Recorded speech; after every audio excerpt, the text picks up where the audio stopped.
today, and we are live a few minutes late today because Shelby and I got caught up talking transition. So thanks for joining us today, Shelby. Hey, glad to be here, Mike. I appreciate what you've been doing. I've been watching you build your business, your brand, and all the great advice that you've passed along on LinkedIn primarily. And I appreciate it. I applaud it, and I'm happy to support it in any way I can. Oh my God, thank you. The funny thing is I'm just sharing things as I learn them. So it may come off as like I'm an expert, but I'm a lifelong learner. I just tend to learn from other people. And these interviews have been, we're started to work as informational interviews for other people. Mm-hmm. And what I'm learning is they're really fantastic for me. So let's get started. And by the way, it looks like Juliana's joined us. Hey, Julie, how are you? She's a rock star. I'm looking forward to breakfast next month, Juliana. So you are the Chief Commercial Officer for Vita Inclinata Technologies, correct? That's correct. Okay, so I got to start off. What does Vita Inclinata mean? Or what does it stand for? And then what do you guys do? Sure. So as my CEO, Caleb Carr, describes it, it was a Google middle of the night, cool Latin name experiment kind of gone wrong. But he was looking for something along the lines of inclined life or something like that. So that's a loose translation of it. But essentially what we do is much more compelling. And Caleb was, just to give you a quick rundown of the story and why it drives our mission in our company. He was a teenage volunteer search and rescue tech in Oregon and was out for a training hike. And his guide actually had a heart attack. So they called for a medevac. And Oregon dispatched a Black Hawk from the Guard to come rescue and evacuate the guide, and they couldn't get the litter basket through the trees. And litter baskets often spin, swing, and sway, and you can do things with trail lines to try to stabilize them, but in the trees and at night, that wasn't really working out so well. So they ended up having to wave off the mission, and unfortunately, Caleb's guide passed away. And that made quite an impression on him as a 16-year-old. So he took that story with him off to university, but was not an engineer, and he had a passion to solve this challenge.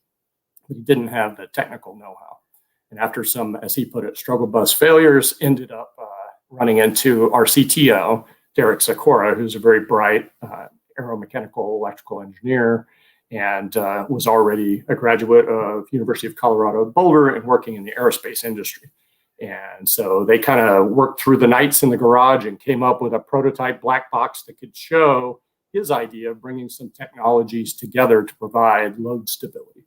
And they've crafted a control algorithm, used some off-the-shelf products in sensors, fans, and battery technology, and have brought a prototype to market that the DoD has funded development of through a number of different small business innovative research or SBIR contracts. Mm-hmm. And they started through as the first company to come through AFWERX with the Air Force. Yep. And then the couple different CRADAs with the Army using the SBIR money to fund technology maturation, mainly in the medevac community for the Army. Mm-hmm. And so from that same technology have come right now 3 different products. The litter attachment kit, which is designed to provide that stability to the litter to allow it to not spin, swing, and sway. Also a miniaturized version of that called the hoist rescue system, which is being prototyped at this time. And then a larger system called the sling load system, which is originally was going to be targeted at unmanned loads, sling loads under, say, Chinooks, 53s, things like that. But the reality is it applies for the crane industry. So now, interestingly, we're addressing 2 separate markets, the helo and the crane market globally. Oh, wow. So that's pretty incredible. It's like the old Amazon story with Jeff Bezos in his garage. He saw something different and just created the solution, right? That's right. And, it's very interesting to see the path of the technology and the growth of the company right now. We're actually in negotiation for our first government contract. Right now, we received an appropriation from Congress in FY21 for the initial systems for Army PD Medevac. Mm-hmm. And we're hopeful that we'll continue to build on that success, as well as beginning to address the commercial market. We've had our first orders on the commercial search and rescue side as well. And so if I'm looking at this right, you were a Navy captain, right? Yes, So retired in early 2017 out of the Pentagon. I mean, so this is a natural progression for you. This is what you plan to be doing, right? Yeah, everybody thinks within 4 years they're going to be working for a startup out of Colorado and bringing technology to market. I mean, so what was your path? I mean, this is what's really exciting to hear how people like your careers post-military kind of go like this at some point, and when you look back, it's so natural in many cases. But looking forward, you're like, I didn't see that coming. So, can you talk about how you went from Pentagon to startup in Colorado in the medical industry? Yeah, sure. It's an interesting path, and like we talked about before in our pre-show conversation, I spent some time just trying to put together the framework because I do have people ask all the time, how did you do transition? How did you approach it? I go back to when I was in New Orleans as a SecDef fellow at Shell Oil, and I got my family moved down there. I checked into Shell. I've got this year as an independent kind of opportunity to learn about a global powerhouse company and how they operate and try to bring those lessons back to the DoD. And I had just selected for captain and was up for my '06 command board. And I dropped my kids off in the morning and I drove down St. Charles in New Orleans and I parked in the parking garage at Shell and I went up to my office on the 33rd floor. I looked out the window and I'd been there about a month and I knew the board was coming up and I said, gosh, I have a sixth grader who's in his seventh school. And I have a fourth grader and a second grader, and they stair step right behind him, and they're pretty athletic. And I really would like to have some stability for my kids. And the light bulb went on at that point that, it was time. And everyone says you'll know when it's time to leave the service. So for me, that was the light bulb. And it set the clock running on about a 3.5 year transition process for me. Mm-hmm.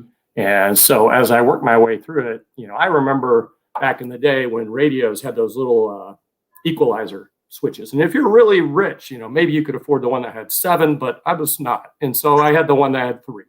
And so I said, okay, my decision-making framework is really around 3 knobs, right? What do you want to do? Where do you want to do it? And then what's your lifestyle going to be like? Yep. You hopefully can have some impact on all 3 of those. But the reality is it's a heck of a lot easier if you only move 1 or maybe 2 of those at a time. Mm-hmm. And so fast forwarding over the course of the next, I finished the fellowship, got orders back to the Pentagon. So I was on the Navy operations staff and I said, okay, I'm going to do a time and grade waiver. 2 years as an '06, get out. That's perfect timing. My oldest will have just finished 8th grade and I'm geographically mobile. But again, now I'm talking about moving 3 different levers. Yeah. And the reality is the Navy got a vote and time and grade waivers were delayed a little bit. And so by the time mine was approved, I ended up getting out of the Navy only 4 months early for 3 years time and grade. And most importantly, my oldest had started high school. And so that kind of set one of those bars as the Washington, D.C. area. Mm-hmm. And then separately, I saw the other companies that were involved in the fellowship. Some of them were defense primes. And of course, I know a lot of people that had gone into defense primes. But I think I realized while sitting there in New Orleans that as much as I had thrived in my time in the Navy and had been very good to me, and Shell was also a fascinating company, they were both very large global organizations that somewhat restrict your ability based upon your background and where you come in on what your future opportunity might look like. Mm-hmm. And so I kind of figured I wanted something that was going to give me a little bit more opportunity every single day to wake up and test myself. And I also wanted something that was going to be aligned with my kind of ethical background and my vision of making a difference in the world. And so you start to put those things together, ruling out the defense primes, staying in Washington, D.C., and complete ignorance around the idea of what a defense supply chain looks like. I was pretty restricted into what I thought my opportunities were going to be. So I spent a lot of times, frankly, sitting around thinking about, gosh, what am I going to do? And it kind of, another truth that you hear about is you often find your opportunities through your network. Mm-hmm. And so I'm sitting there actually as battle watch captain, and I see an email come through from OpNav N98, which is air warfare, old job I had. And the guy's name on there, Matt Schnapoff, is a guy I had mentored when he was in command, thinking about going to do a fellowship. And he did. He went to Oxford. He had a great fellowship. And after that assignment, he got transferred into OpNav. So he made the report. I reached out. I said, hey, Schnapp, let's go to lunch. Let's actually meet each other. So I picked him up and we went to lunch. And the first thing he said is, hey, I know you're real close to getting out of the Navy. What are you going to do? And I said, well, interesting you should ask. I need to stay in DC, but the only job offer I have right now is to fly out for the final interview with Amazon Air as their strategy guy out in Seattle. And geographic distance is a challenge there for me. So he said, well, if you're interested, I was having dinner with my wife's uncle last night, who's a retired Army 4-star, and he's repping this company or working with this company that's looking for somebody to do business development with a background like ours. And it's in Crystal City. And I said, well, here's my philosophy. I'm not going to turn down a job I haven't been offered. And so I tweaked my resume. I sent it off to Schnapp. He passed it along to General Paul Kern. Next day, I got an email saying, hey, you look competitive and we'd like to put your name. Started a month-long process. Literally the day I walked out of the Pentagon, I got a call from my future boss, Terry Hartford, offering me the job to do business development, aerospace, and maritime defense growth.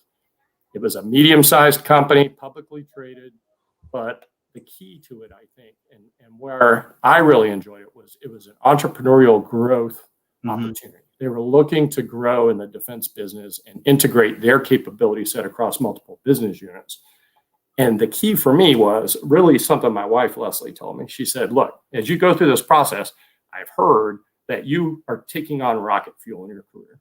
And if you go into a space that can leverage your rocket fuel, you can really start to take off. And I didn't really know what she was talking about rocket fuel at the time, but I sat down and I said, gosh, I don't want to work in a defense prime. I want to have opportunities, but I know the Navy and the DoD. I've worked in the building, and I think that my rocket fuel just might be that. And so it was a perfect marriage opportunity to come into this role and bring all my background and really light off that rocket fuel. And so it wasn't what I would have picked for myself because I didn't know it existed, that opportunity was out there. But boy, did it work out. And so I got a good 3.5 years of just taking off, learning how business is done, learning how to negotiate terms and conditions, how to put business plans together, how to engage customers, close deals like you're talking about, right, Mike? So that was a really good experience for me. And I was frankly content to just keep growing that and, get my kids through high school and see, where the future was going to take me. And then a strange curveball in life came along. And sometimes you just, a combination of luck and confidence and, blind faith puts you in a new position. So I'm literally where I am right now, down here in the basement of my house on the computer, and I get a LinkedIn message, and you're always hitting the drum about LinkedIn and keeping your profile and being networked and engaged. And frankly, I started that a long, long time ago because I did see the value at some point down the road. And because of my profile, apparently I turned up in a search, and the CEO, Caleb Carr of Vita Inclinata, reached out to me and said, you're one of 16 people in the world that comes up with the search criteria. And I want to talk to you about our technology and joining our team in Colorado. And I was like, well, I don't know what I still don't know what his search criteria were, but one of them was probably military pilot, one was Washington, D.C., and one was business development. And so at any rate, I talked to him and I said, look, I don't know about leaving a publicly traded company with 3.5 years of good reputation build and a lot of work in front of me to go to a startup out of Colorado, and I'm certainly not moving.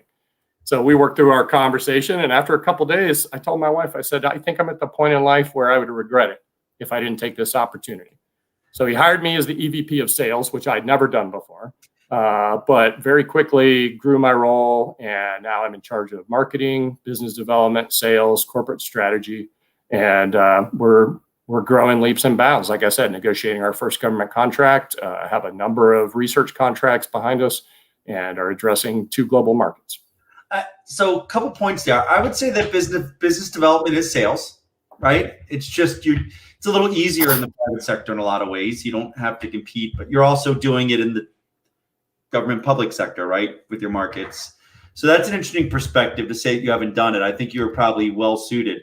Another thing I noticed is that last week I did a LinkedIn Live with Stephen Mintz out of Microsoft, and he shared that the Microsoft CMO talked about a one move, like concept Meaning Okay. if you're going to pivot, you should pivot, like, don't try to pivot industry, role, and location or like Back to the equalizer. one at a time, right? So he said All the pivot time. once. So it looks like you pivoted roles. State defense industries defenders. You pivoted a role, and then you kind of pivoted an industry in a lot of ways. And it seems like that thread, the more they've got me thinking about that, I really see a lot of value in that concept. How, you pivoted into that BD role with the mid-sized company, and you learned so much that it gave you the flexibility to pivot into something different that still aligns with that skill set. Yeah, that's a good observation. And no geography change too, because frankly, I did have initially an itch to go to a different geography. If I wasn't going to be in the defense industry, then why would I stay in the DC area? Because I didn't have a network any other way, right? Right. But boy, it's really, really hard to go out of geography. And that's where things like the Skill Bridge program really is valuable. And for me, the SecDef Fellowship gave me that opportunity to just take off my career pack and my blinders and look around the world and think. And that's where it kind of came clear for me. No, I love how it all comes together. It makes perfect sense. So let's talk about your job, right? So Chief Commercial Officer of a startup. I'm guessing it's just 9 to 5, right? It's a rolling schedule, I'll tell you that. I had calls with Australia and Japan last night. I had Egypt this morning. It depends, right? So I mean, it really, like, so what is your day like? I mean, I think people need to understand there's a lot of prestige. There's a lot of goal setting. There's a lot of expectations for transitioning service members that want to be in the C-suite, right? And what I'm noticing is that executive level roles usually have executive level requirements when it comes to quote unquote. I mean, everyone knows that innovation happens overnight and just with a flash, idea, right? These things take time. But what's nice is you really do pack in a lot of relevant experience. And as we all know, it's really challenging because you haven't been on the other side of the fence to know how your experience applies. Right. And a small business in particular is really challenged to know all the different value sets that you can bring. And you do. You end up wearing a lot of hats. You provide a lot of different benefits to the company. One day, in the same day, you're driving a business, mentoring leadership, taking care of your team, pivoting to pricing and other demand signals within your strategy. Of course, reaching out to customers, trying to help refine the story, putting together partnerships. It's endless, really. You cannot have enough on your plate. But at the same time, I think we have enough experience at enabling people, setting objectives, putting structure where none exists, in order to allow you to be sustainable and not irritable. And frankly, for me, I find it's really nice not having to get up in the morning and put on a suit and tie and commute to a parking lot. And my CEO is the company is still pretty young in age, and so very digitally native and comfortable with Slacking and sharing Google files. And I like it. All of those tools, which, I've come to be very comfortable with, and they really enable me to stay in touch with the team and guide the team and grow the team without having to be in the office with them all the time. How big is the company? How many people? I think this week we're in the mid 30s, upper 30s. Okay. Point. We've probably grown almost 50% since I joined June 1st, and my team's tripled. Right. And then can you talk to like this amount of revenue you guys are working? I mean, are you comfortable talking about that, like an annual revenue or projections or whatever? Yeah. So to this point, I can say that our developmental money from the federal government is pushing $10 million in research grants so far. And then our appropriation is public knowledge, $5.5 million from Congress in FY21 to buy the first systems to field for early user evaluation and carry on with testing with the Army.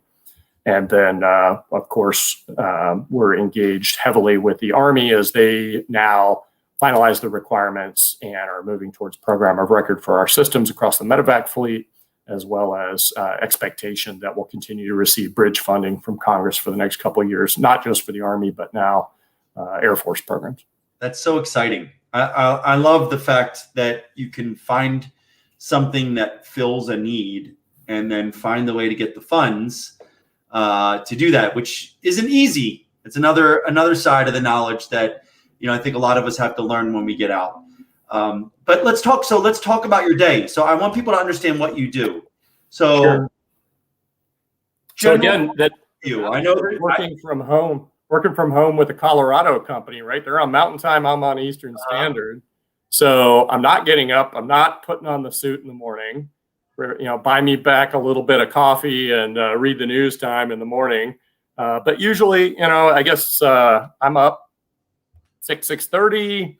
I'll go have a couple cups of coffee, pet the dog, and read my daily series of newsletters and emails, and stuff comes in through the night from the global engagements. But one thing I picked up, I remember before I went off to Shell, I was working at OpNav N98, and I was initially the H-60 Sierra requirements officer, and then Bill Moran put on his second star, and we became N98, and he pulled me in to be his EA for a while. And I remember being just blown away at this busy admiral who had so many meetings all day long. He was on the phone, he had people coming in, bugging him, and he had to go to meetings, all this other stuff, and he still came in at a reasonable hour. He worked out every day, and he probably read, 24 newsletters a day. I mean, he knew all these different industries, all this information, data streams that were coming in. Mm-hmm. And I took that and I was like, okay, I think that's the nugget. I try to take a nugget from somebody all the time. The nugget from him was, I've got to get into a position where I'm more of a daily learner.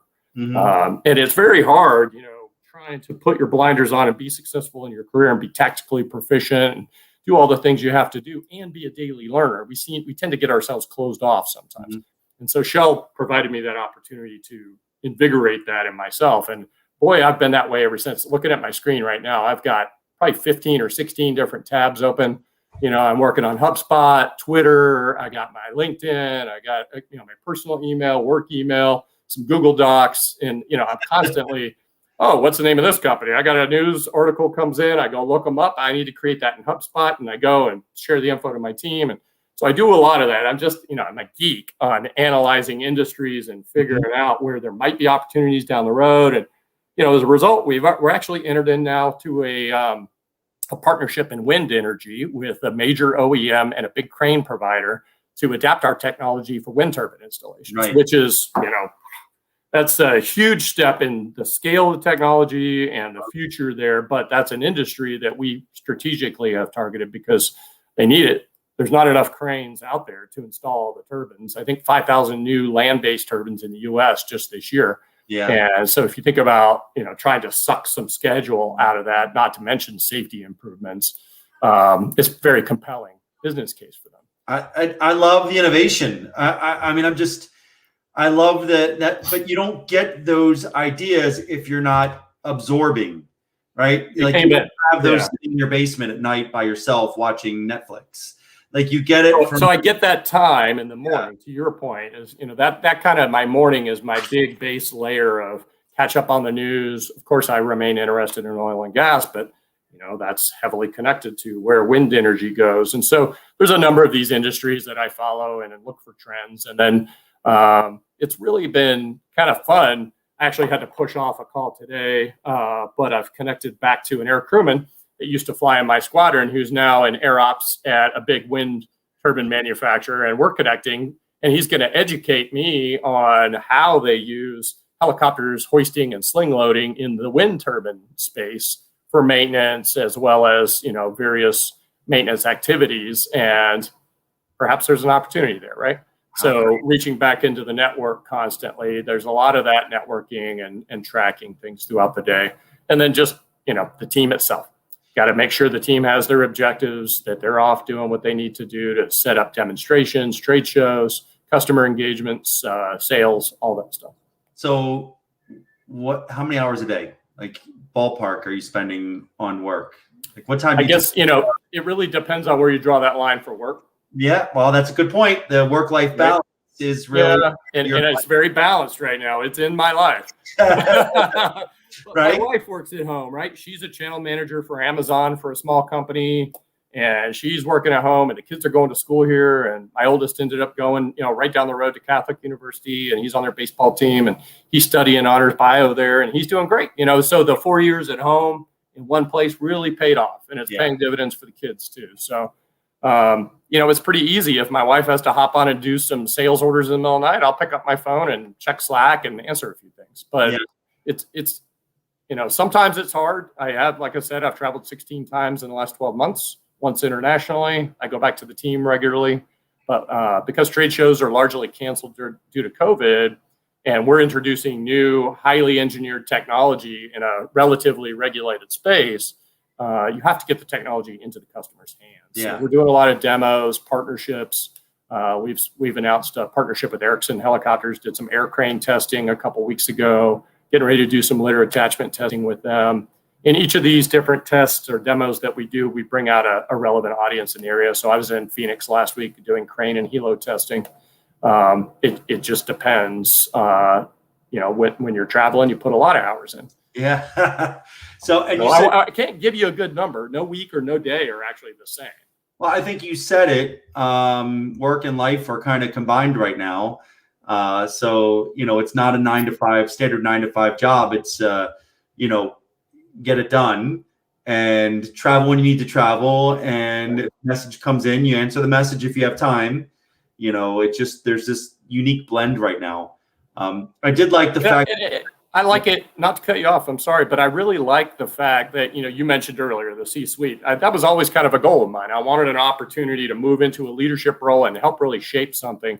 And I've got that in spades. And I also accepted in making the decision to make the transition from my last role that there was going to continue to be a huge amount of learning in this. No matter how much I learned in my defined role and had a lot of latitude to learn in that job, there's no substitute for being in a leadership role at a small company and putting into place, all the different, not just strategies, but agreements and implementation plans and going to the market and pivoting off of the info you get back on a regular basis. So the learning quotient has been high, but again, back to the kind of the developmental skill set that you get coming out of the military, I think our ability to take on a lot of change, a lot of information, continue to set boundaries and guidance for the team and work with the team very collaboratively is all there if you choose to let it out.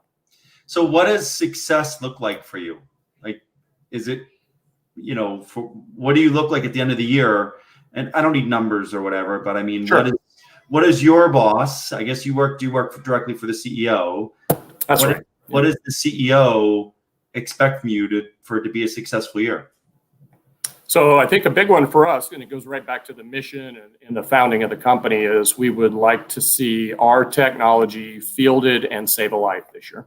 Mm-hmm. I think that's doable. We've got a couple of opportunities where at least the technology will be out in the field. You certainly can't guarantee if it's going to save a life, right? But that's a key goal of ours, certainly to land our first government contract and deliver our first product on that, and continue to mature and field the other products and have sold product in each of the different industries where that product fits. How long, can I ask you again, how long has the company been in existence? So they really kind of founded in their current iteration in 2018. He had formed the company in 2016 originally, but that was the struggle bus period. A couple of years. And the ideas. I mean, you're looking at 2.5 years. And I think that's an important part for people to think of when you're talking about startups and everything else. You're looking at about 2.5, 3 years, and your goal is for the product to be a success this year. Absolutely. And that I would say we've broken some land speed records on getting this technology developed and matured. I mean, the Army has been very, very aggressive with their timelines. And we've reached a lot of discomfort points with both the Air Force and the Army, where the ideas of the Will Ropers and the Hondo Gertz and those kind of people hit the reality of the bureaucracy of acquisition. And luckily for us, I mean, we've got Our CEO has an incredible knack for connecting to very influential people. Patrick Murphy, the former Undersecretary of the Army, is on our board now. We will have an announcement next week that I think you'll smile at. I can't tell you, but a new board member joining us. And so these people are visionary. They're able to help us make the right connections to sell the case. And it's an easy story. I mean, it brought me over to the team. It's easy to have the conversation with the customers out in the field, or the congressional staffers on the Hill, or even the staffers in the building, because it's an obvious problem. And I think we bring an elegant solution. Mm-hmm. And that simplicity makes a lot of people say, why wasn't this solved before? Mm-hmm. So, no, I love it. I think it's just incredible. I think a lot of people want to get out and become entrepreneurs or build something or create something. And, I'm pretty much entering year 3 in my company. And this is when everything's starting to really explode. I mean, we've had success, mm-hmm. I like what you said, but there's also been like tears and everything else along the way. and you're talking about 2 years of like a lot of work to get to a point where your hope in year 3 is that it blows up in a positive manner. And I just think it's really exciting, and 1, to get to that point, and 2, for people to hear that it takes that grinding, that work to get, and that belief that it's going to happen to get you to the point where you can find that incredible success. And I have no doubt from what I've heard so far that you're going to find that this year. Thanks, Mike. So we're between 30 and 40 minutes, which is like the sweet spot here. So I got a couple of questions for you. Sure.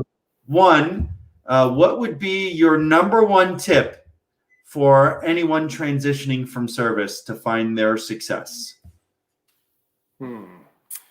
It's hard to pin down one, frankly, because I think, there's 2 sides of this pillow, right? Mm-hmm. I mean, there's your own internal situational awareness. Mm-hmm. And then there's your ability to go understand where your personal desires and skill sets and personality can be successful, right? So the seed in the field kind of scenario. And so networking is important on a lot of levels, because the sooner you start it, the more people that you'll be connected to, hopefully in a genuine way, that understand who you are and are willing to help and support you. And it gives you more of that time to get through, the very broad net cast of I can do anything, yeah, to what do I think is realistic and I really want to do, and have those informational interviews you talk about, which frankly, when people told me go have informational interviews, I didn't know what the hell they were talking about, yeah, but I got the concept of having a cup of coffee or a drink, mm-hmm, or dinner or something with somebody. Same thing. Yep. As long as you're out there talking to people about what they do and saying, could I see myself doing that or not?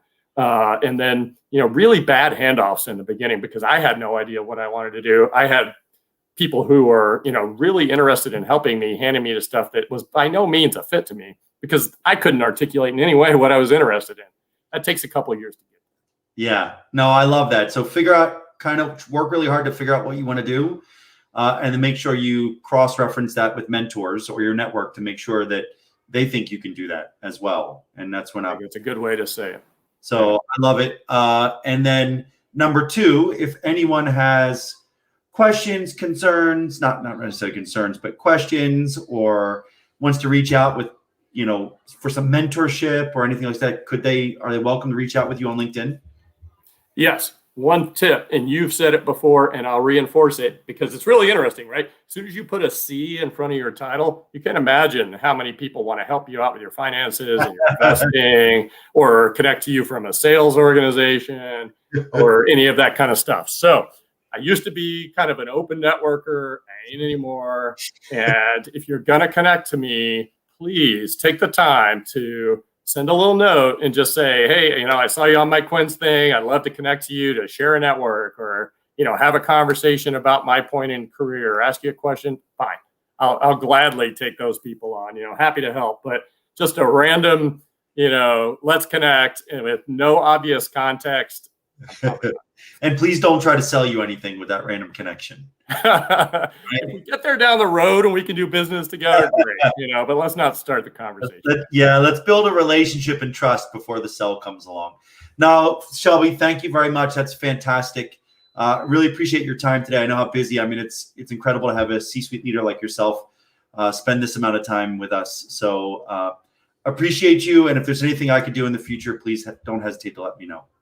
Hey, Mike, thanks a lot. I appreciate you having me on. It's great to have this opportunity to just share some of my thoughts and actually, have a conversation with you. I think in Huntsville at one point we had connected over text about me coming out to one of your events and I couldn't make it. And, like I said, I've been following what you're doing. I support and applaud it and, happy to continue to help in any way I can. Thank you. All right. Have a good one. All right. Take care. Bye.